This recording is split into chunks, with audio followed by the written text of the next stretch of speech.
Well, hello there. How are you? Welcome to Reese Rambles, episode 28. And some big news this week. Some big news. I don't know if you've seen the announcement that went out on my on the main Control Alt Reese YouTube channel yesterday, but I've been involved in the writing of a book, and to be honest, that's kind of overstating it a bit. I think if I'm being entirely honest. I will tell you the story of how this came about, and I did talk about this in the video. So if you've seen that, this is old news to you. But hey, 18 months ago, or it's actually getting on for 19 months now, back in February 2022, I had an email completely out of the blue from a chap called Lewis Packwood. Now, I actually recognised that name when the email came through. And obviously, I couldn't think of who the hell this guy was off the top of my head, but it had a link to his website, and of course, I Googled him as well. And Lewis has been a writer for over 20 years, writing on the subject of technology and stuff like that. He's done sci-fi stuff as well, and some kind of other adjacent topics, but basically mainly tech journalism. And a lot of these stories that you see, like in The Guardian, for example, in the Guardian newspaper, where there'll be like the top 20 games consoles of all time and stuff like that. And a lot more kind of more detailed, kind of cultured, researched, in-depth stuff for other sites and things as well. And of course, other magazines. I mean, he's written for Edge magazine, he's written for PC Gamer, he's written for Rock Paper Shotgun, Retro Gamer. I memean, you name it. He's probably written an article for them. Really prolific tech and retro gaming writer. And he emailed me out of the blue, and he said that he'd found me on Twitter, and that had led him to my video about the Atari video music, which that's a whole story in and of itself, isn't it? Because I initially intended that one to be a kind of a multi-part series, and I started fixing up the video. I should explain what the video music is first, shouldn't I? The Atari video music is a music visualizer that you plug into your TV and you plug it into your hi-fi, and it makes pretty patterns appear on the screen in time with the music, which you would think wouldn't be a particularly novel idea, except way back in 1977, or I think it was 78, when this thing was released. It very much was. It was the first device of its kind, the first hardware music visualizer, or the first music visualizer that connected to a TV. Really, really interesting chapter in Atari's history, and that device shared a lot of its DNA with the 2600 console, which of course was their first console, and the Pong machines and everything else that Atari was kind of known for in the 1970s. And Lewis had found me on Twitter when he was doing some research into that. Found my video on it. By that point, I'd kind of given up on the multi-part thing, deleted the first part, and remade the whole thing as one sort of self-contained video, which is good. Hopefully that gave him a much better impression than an unfinished series, and from like 3 years ago. And he said that he was writing a book. He was very upfront, gave me the title of the book and stuff, and said, I'm researching for this book. Really interested in your thoughts on the video music and on some other early Atari things. Would you be up for a chat? And of course, I said yes. These opportunities come along. I always tend to say yes to these things when they happen. You can't get scared or kind of shy away from them, or think that you're not worthy. But I did go away and I did quite a lot of research. We had a bit of an email back and forth just to kind of clarify what exact things we were going to be talking about, and then I did a load of research into the history of them. And got them all ready so I could show them off on the video and kind of show how they worked and that kind of stuff. And the things that we discussed were basically the early Pong machines. So you've got the old Pong home version that plugged into the TV. That was I think that was 1975. The Stunt Cycle, which is a really interesting game that it isn't quite so well known. I wouldn't have thought. The Atari Stunt Cycle was. I've actually got it sat here in front of me on the desk. It was a product of the 1970s and kind of the whole Evel Knievel phrase phase that America went through at that time. If you're not familiar with Evel Knievel, and I must admit I'm only kind of vaguely familiar with who he was, but he was a stunt motorcyclist who did like these huge outlandish stunts, like jumping over the Grand Canyon and jumping over like 30 school buses and stuff like that. And he was really, really huge in America in the 70s. And Atari basically capitalized on that craze by making an arcade game called Stunt Cycle, which was not officially licensed or connected to Mr. Knievel in any way. And that went on to obviously spawn a home version as well. And the box is really cool. It's a Stunt Cycle by Atari, and the tagline underneath is "Jump 32 buses in your living room," which is cool. Of course, being a product of the 1970s, the graphics aren't all that impressive, and the sound isn't all that impressive. But what is very cool is that the original arcade game had handlebars on it, of course, being a motorbike game, and proper. They used like proper BMX handlebar grips on it. And obviously you've got the throttle on the right hand that you can twist. And that actually transferred over to the home version. They made a home version of it with the actual handlebars on, which is what I've got here. And you control the game by twisting the right-hand handlebar to control the speed, which is really, really cool, or the right-hand grip, I should say. And really obscure and interesting bit of Atari history. I want to make a standalone video about that as well at some point. The thing is, mine, obviously they were designed to be plugged into a TV over RF and be tuned into, as were kind of all of those early consoles and Pong games and stuff. So I need to modify that and, adapt it for a composite or a S-video output. So yeah, there was the original Pong machine. There was Stunt Cycle, and then there was a game called Video Pinball. Obviously, pinball was really massive in the 70s, and Atari came along with their early video games, and they wanted to capitalise on the pinball side of things as well. Of course, they were also, they did have some involvement in actual pinball tables as well. But they wanted to use the technology that they developed for the Pong machines and the 2600 and that stuff to make a home video pinball game, and that's exactly what they did. Video Pinball is what they called it. There are a couple of different versions of that. I've got the kind of the beige plastic one. There's also a fake wood plastic one, very much a product of its time, styled after the 2600. I keep saying 2600. Obviously, it was still known as the VCS at the time. And it has 7 different games built in. And the kind of the big selling point of the Video Pinball is that it had Breakout built in, which was a really huge game at the time. So even if you weren't particularly interested in pinball, you could buy it and play Breakout on it. And it had cheesy sound effects and black and white TV support, black and white and color modes, which was obviously quite unusual, quite a big selling point at the time. Yeah, Atari really, really kind of pushing the boundaries of sort of home entertainment and computer and video gaming entertainment at the time in the kind of the mid to late 70s. And again, a machine that, you kind of casual gamer probably isn't familiar with. So I was more than happy to show that off and kind of talk about the history of it and demo it for him. Again, another one that I need to make a video on my channel at some point, and one that I'm very much intending on doing that.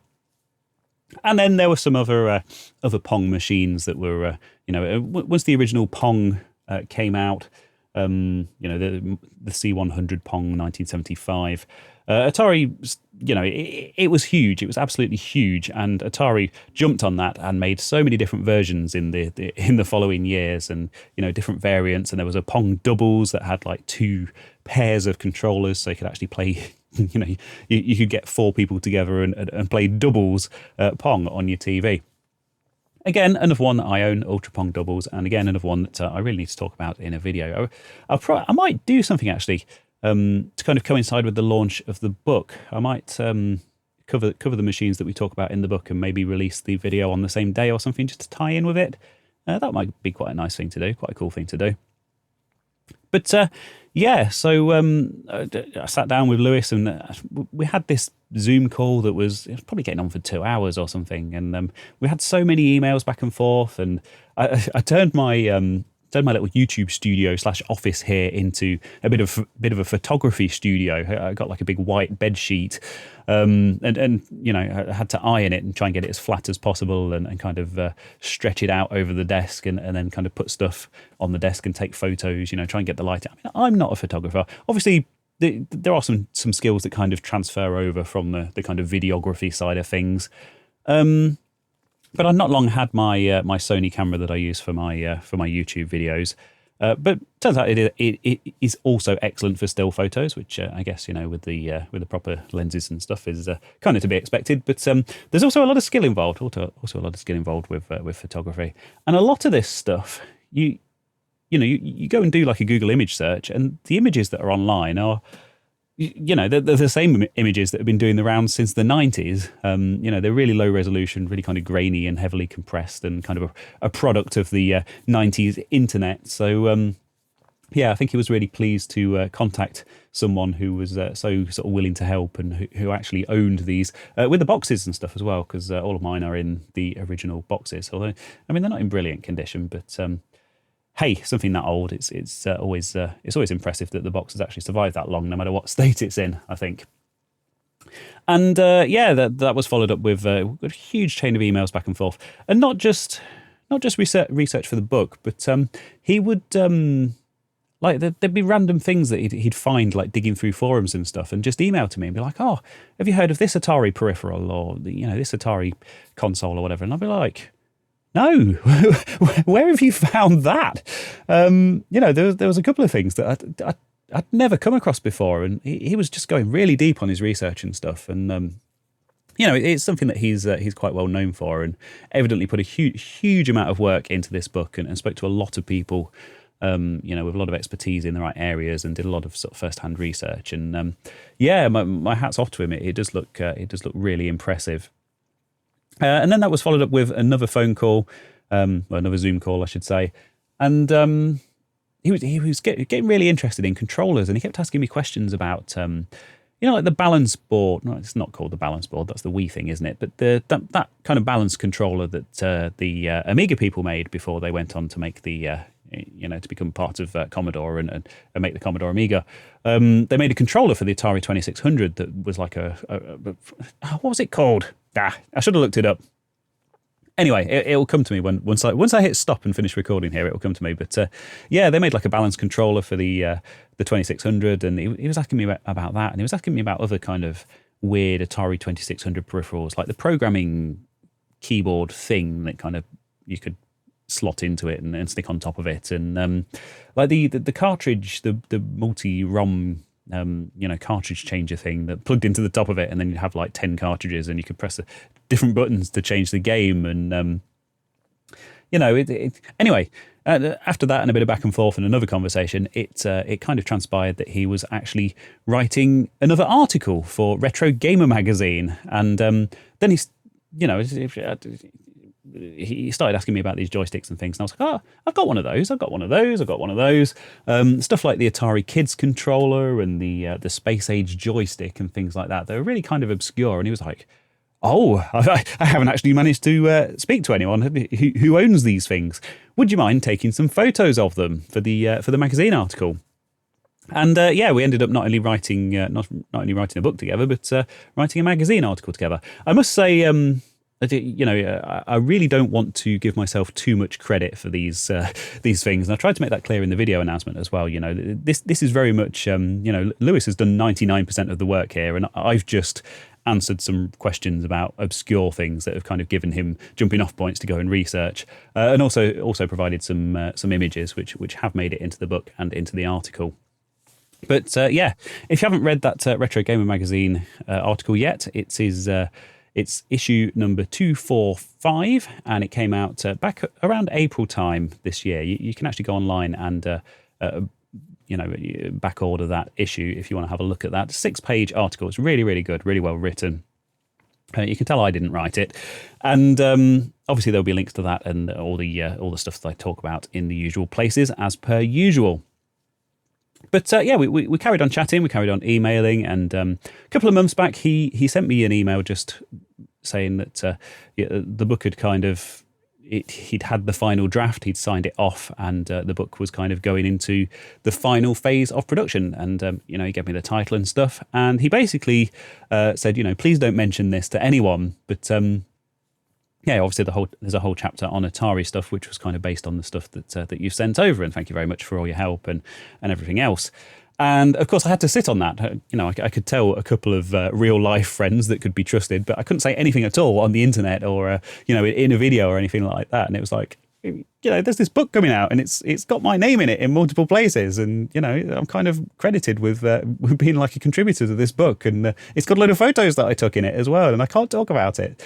And now we're finally at the point where I can talk about it, which is awesome. So yeah, he announced this week that the book is available for pre-order. It's not a Kickstarter or one of these things where you have to back it, and then like 3 years down the line you might get a book and it might be good quality, or this guy's got the credentials. From what I've seen, there is a preview available on Google Books. You can go through and you can read a couple of the pages. And yeah, it's a really high quality thing. It's really well put together. It's over 200 pages in total. He covers all sorts of weird and wonderful systems. There's stuff I've heard of and stuff I haven't heard of. You can check out the links if you want to see what that's all about. But yeah, it's a really exciting thing to be involved with, and just thought that I would also acknowledge it on the podcast, because I think the Rambles are kind of starting to develop a bit of their own sort of separate audience to the main channel. So I think it is worth talking about these things in both places. And of course, here I can go into a lot more detail and kind of speak a bit more freely about this stuff as well. So that's been published by a company called Pen and Sword, which is a great name. And you can pre-order it from their website. It's released on the 30th of November. And if you do pre-order it, it will be with you in time for Christmas. Makes a wonderful Christmas gift, I should add, for the retro gamer in your life. If you order it from their site, it's £22.40. And you can also pre-order it on Amazon, where it's £28, I think. Yes, for the hardcover edition. It's been released as a hardcover. And it will also be available on the Kindle for $9.99. But I will say, obviously, there's some really nice sort of high-resolution photos and stuff in there of all of this weird stuff. I'm a big fan of the Kindle, and I do tend to read stuff. Everything I tend to read tends to be on there. But this will be one that I will be getting a physical copy of. Yeah, so I'll put those links in the usual places so you can pre-order it in time for Christmas. And it should make for a wonderful gift for somebody, even if you buy it for yourself. So the other piece of news that I have for you this week regards my second channel, Reese Rambles, which of course gave its name to this podcast. And I know that many of you do listen to this on that YouTube channel. And I've released a video that you may have seen on there, which is a very long one, about an hour long. And the reason, if you haven't seen it, the reason I put that video together was basically as a test of my streaming setup. So back in the very early days of my channel, I had like fewer than 1,000 subscribers, and I've been going, less than a year, I think. And I wanted to get into the YouTube Partner Program, which is... the main thing is that it allows you to have adverts on your channel, which really wasn't the kind of the motivation for me. What it does once you're in the partner program is it also kind of legitimizes the channel as far as YouTube's concerned, and kind of means that it kind of promotes the videos a bit more widely and stuff, which is the aspect that I was very, very much interested in. And there are requirements to join the YouTube Partner Program. So at the time, you needed 1,000 subscribers, which I think I'd just done my first December video, and I think that had literally kind of just pushed me over the 1,000 requirement, or I was somewhere around there. But you also needed 4,000 watch hours in the past 12 months, and I was very, very much short of that. And when you get in the kind of view counts that you get when you're a channel of that size, and you're making, sort of 10, 15-minute videos, it takes a very, very long time to get up to the number of hours required. But I heard from someone that that streaming was a way to get those hours up, and that those hours would be counted, and indeed they are. So with it being 2020 and everyone being stuck at home, and my tiny channel with its sort of really tight community around it, I thought, let's do some streams, let's hook up some PCs and, capture the video from them and just play some games and have a bit of a chat with some of my community. And they went down really, really well at the time. There's some quite legendary moments that people still talk about, like the IBM 5150 running Loom through the PC speaker, which was incredibly painful. And playing Dark Forces on the 486 and getting lost in the Stormtrooper poop. And, really fun moments. And I still think about it. I still think back on those days very fondly. And I think, with the, it being the end of summer and, the night starting to draw in and that kind of stuff, I'm quite tempted to do some streaming again. Maybe not on the main channel. Now I've got over 20,000 subscribers, but maybe on the second channel, just for kind of that kind of tighter community. I think about that. I don't know. I'll have to have a bit more of a serious think about that. But the first hurdle to get over is working out the actual technical side of things, because the webcam I was using before was not all that brilliant, and we did have some technical issues and stuff. And I've got the Sony camera now with the the interchangeable lenses, and I've got the Elgato Cam Link, so I can use that as a webcam, and it's really, really high quality, and I've got like much better lighting and stuff like that now. And I thought, well, I'll set up some scenes in OBS, which is kind of the streaming software that people use, and I'll capture the video from my Mister and from my camera, and the audio from my microphone, and kind of do a faux stream. And rather than hitting the go live button, just hit the record button and kind of turn it into a video. And then once I finished recording that, I edited it sort of very very lightly. Actually, I literally just cut out some kind of dead bits, and just stuck it straight up on the second channel. And people seem to have enjoyed that video. And basically what I did, the inspiration that I used for that was the Atari 2600 Plus, which I talked about in last week's Ramble, which is the Atari's kind of new reimagined version of their 2600 console that they've announced that they're going to be releasing later this year. And it seems that a website called Time Extension, which I'm quite a big fan of, I do tend to visit it maybe even once a day, just to see kind of what the stories are. They cover loads of really good retro gaming stuff and that kind of thing. And it's very kind of professional and sort of competently written. And to sort of coincide with the announcement of the 2600 Plus, they published an article called The Best Atari 2600 and 7800 Games of All Time. Of course, the 7800 being very closely related to the 2600, and this new console that's coming out runs games from both, so it makes sense. And by the way, this article was actually written by Damien McFerrin, who wrote the foreword for Lewis Packwood's book that I was just talking about. So, very small world. Obviously, I wasn't aware of that until after I'd recorded the video. Wasn't aware that he was involved with the book as well. But so I went through the list of the 2600 and 7800 games, played them all one by one, and recorded my kind of first impressions of them. And obviously, I've played a lot of Atari stuff over the years, and I'd pretty much played all of them at one point or another, so I was kind of familiar with them anyway. But I find that kind of unscripted, off-the-cuff stuff is a very good test of your kind of general knowledge and stuff like that, because I had quite a few comments on that. I want to give a shout out to Jeff from Into the Vertical Blank podcast. Really lovely guy, Jeff is, and I've had some really positive interactions with him over the years. And there are quite a few things that I kind of muttered to myself in that video, or just kind of mumbled.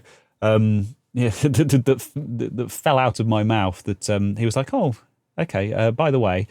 I'm not going to say that he's actually me or corrected stuff that I was saying, but he has clarified on some important points and kind of provided some more information, which is really interesting. And of course, in a proper live streaming setup, that would be the interaction with the chat. People would give you that feedback in real time, and you'd kind of talk about stuff and kind of riff off of it, and it all kind of adds to the experience. So a really different kettle of fish to my usual heavily scripted, heavily researched stuff. But it's kind of got me quite keen to get back into it again. So I really enjoyed putting that one together, and I really enjoyed the feedback on that one, and the technical aspect of kind of getting it set up and getting stuff recorded. Of course, I will link to that as well in the usual places, as I say. And if you haven't seen that one, but it's very much a kind of stick it on in the background kind of thing, rather than plunk yourself in front of the TV and kind of actively watch it. Because it's me fumbling around with the mist of trying to get Atari 2600 and 7800 games running, and then playing them badly and saying things about them that aren't very well researched and might not be entirely true. Which, as you can imagine, it's a bit of a different experience. But a lot of fun, like I say, and I do want to get back into those live streams soon. So they'll be on the second channel on Reese Rambles. If you're not subscribed to it, subscribe to it. And then when I do schedule those, and of course, I'll schedule them well in advance, you'll get the reminders popping up on YouTube when they're going to happen and whatnot. So that is that. I don't actually have any news or anything like that to talk about this week, just because kind of the book thing and everything else has kind of taken over. So, that's all I have for you this week. I hope you've enjoyed listening to this ramble as always. Don't really have any recommendations for anyone to go and subscribe to, really. Go and pre-order the book and go and watch that video and read the article on time extension, I guess, if you're looking for some further reading. But thank you very much for listening as always, and bye.